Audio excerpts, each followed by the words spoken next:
Tuskegee University's new president has ruffled some feathers with the new code of conduct requirements. Jimmy, it's a very interesting story that we're going to have to kind of have a conversation about. But entering the new school year, there's been a lot of controversy. I'll call it a brouhaha at Tuskegee in Alabama. For those of you who may not know, surrounding the school's updated student dress code and conduct expectations, which has evolved into a broad debate about professionalism, cultural expression, and respectability, so-called respectability politics at HBCUs. The school year, the new president, by the way, announced updated expectations covering student attire, classroom behavior, attendance, and cell phone use. The updated policy prohibits items such as do-rags, bonnets, bedroom slippers, house shoes, and clothing considered overly revealing in classroom, dining facilities, official universities, events such as convocation.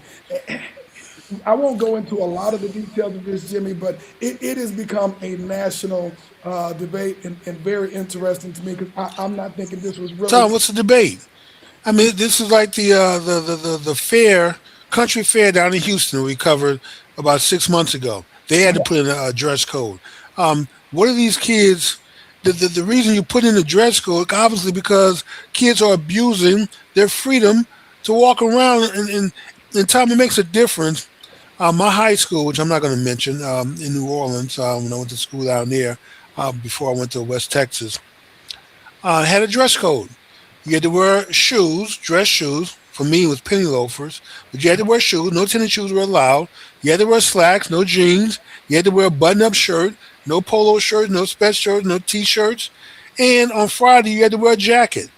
And now, or you can wear a tie without the jacket, or you can wear a jacket without the tie. You can wear both on Friday. That was the dress code, Tommy. You know what? I think if you dress for success, you feel better about yourself. You look like you're intelligent and educated, you may perform a little better. I don't have a problem with Tuskegee putting a dress code in. And I remember at UNO time, now I love my Delta sisters, man, but there was night and day difference between them and the AKs when you talk about going to classroom. The AKs always look nice.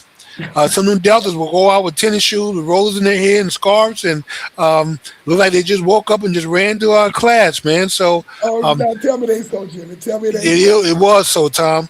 I mean, some of my Delta sisters would look rough going to class. They just the kind of stuff that you're talking about: house shoes, slippers, a rag on your head, or a do rag, or a scarf, rollers. Yeah, some of them would be dressed that way, especially the ones that were in engineering classes. They didn't seem to care about how they looked. So they dress for comfort. A lot of my AK sisters were dressed for style. They make sure they look nice and represent properly. So yeah, This is the deal. kudos for Tuskegee for doing something. This is the deal, and somewhat of the debate, not everything, but supporters of the new code of conduct, and I'm going to actually show some of what this is. Basically, what they're saying is, supporters of it are saying that college is a transition into professional life, and employers do judge your professionalism based upon your appearance, regardless of whether you do or don't have any gray matter between your brains.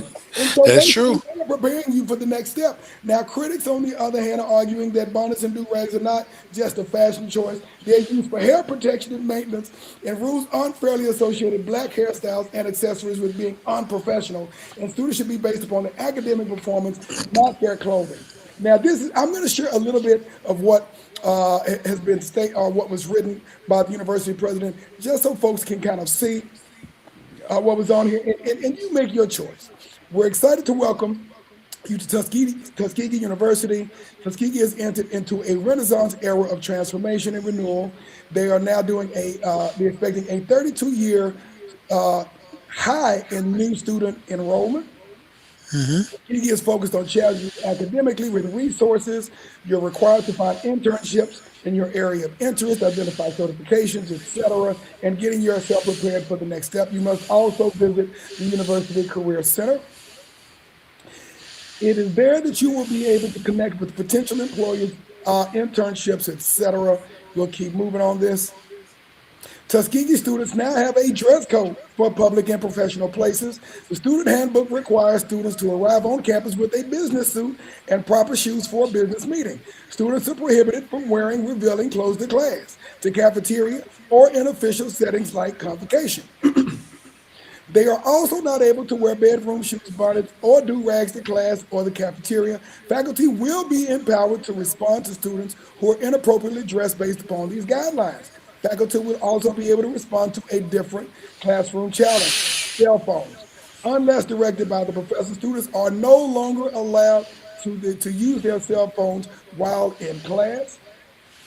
They should be turned off to eliminate any distraction from instructors' lessons. We're attaching the attendance policy to minimize any confusion. Students are required to go to class.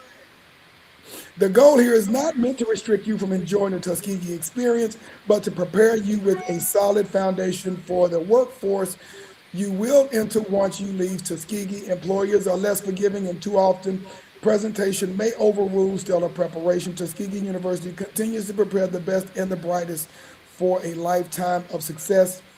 With these changes, we want to ensure every student is as prepared as they can. I look forward to seeing you in August when everybody gets back. Now, Jimmy, I don't know about everybody else, but when I'm not just talking about college, but high schools, school districts, high schools have codes of conduct. This is what you Tom, and you do I not had do. a dress code in high school. Um, hey, my personal experience, Tom, when I went to school, my first school was at the University of New Orleans. But I knew and dated girls who went to Dillard. Dillard had a mandatory attendance. At UNO, the professors didn't care if you came to school or not. They still got their paycheck. Um, and Dillard they would do bed checks. You had to be, you had a curfew to meet. At UNO time, we had no curfew. You could bring people to your room. Nobody was doing go to the class any way you want, dress how you want, go to class, not go to class. As long as you paid the school and paid your tuition, all was good. And so, Tom, there's a difference, I think, between predominantly white schools and predominantly black schools. The predominantly black schools, I spoke to one of the professors there one time when I was asking about all the restrictions they place on their students. She told me that part of the strategy here is we want to make sure that our young girls don't go home with more luggage than they came here with. That's why they have all these rules in place. I mean, like you couldn't even leave Dillard's campus without a pass. You had to check out, and then you had to make sure that you check back in before curfew. But like I said, at UNO, you can go where you want to go. Nobody cared. You have to check out with anyone, and whether you made it to class or not, and made it back to your dorm room or not, or studying or not. No one cares as long as the check cleared. So therein lies a difference. So I don't have a problem with it, Tom. If it's going to help these kids prepare for professional life after they leave school, more power to them. Keep it up, Tuskegee. I would agree, Jimmy. Now, this is what, when we were growing up, what we knew about bonnets. This is what I knew about bonnets. The first time I ever heard of a bonnet, Jimmy, had something to put up. You had the little, Oh, they had the little bonnet on and covered up their hair and all this. That's the first time I heard of or see a bonnet. Now, Jimmy, I don't think that's about it today, Tom. I this is think this is what it's turned into now. yeah, This is that's it what now. Jimmy. Totally different, Tom. I'm sorry, I just didn't understand why. I mean, we couldn't wear baseball caps in high school. We couldn't wear baseball caps in high school. I mean, in college, Jimmy, Tom, I don't think you can wear a cap in the building inside. I mean, no, if you wore it outside, fine, to protect from the sun or something. But yeah, you couldn't wear caps and stuff and hats inside. It wasn't allowed. no.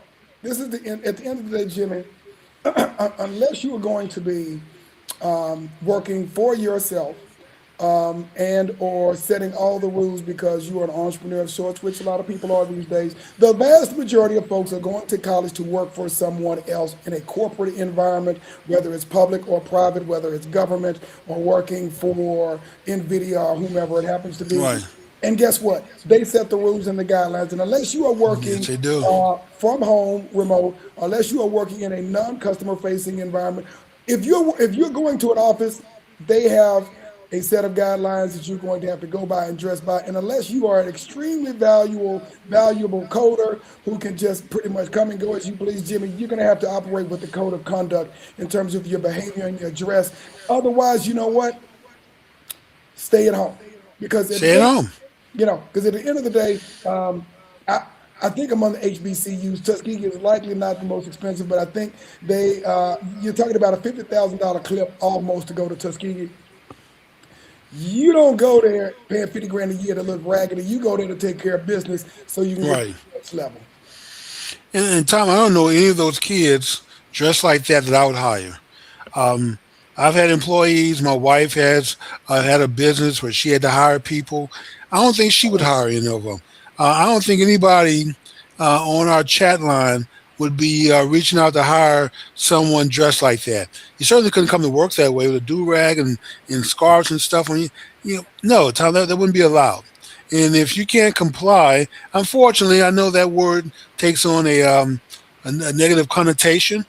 But if you can't fit into the work environment, then your employer may not want you there. And And that's that's it. Then you and have that's every the right to entire dress how you want, but they have every right not to hire you.